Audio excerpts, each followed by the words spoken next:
I might be really dumb for doing this, but I'm tearing apart my 1983 Toyota Crown.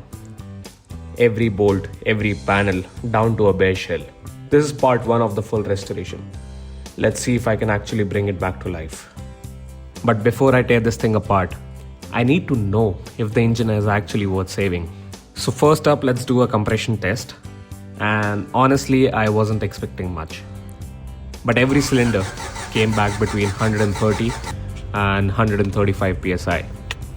For a 42-year-old engine that's been sitting around, I'll take that. The spark plugs I was not sure about, so I went in with a fresh set. At this point I thought I was making progress.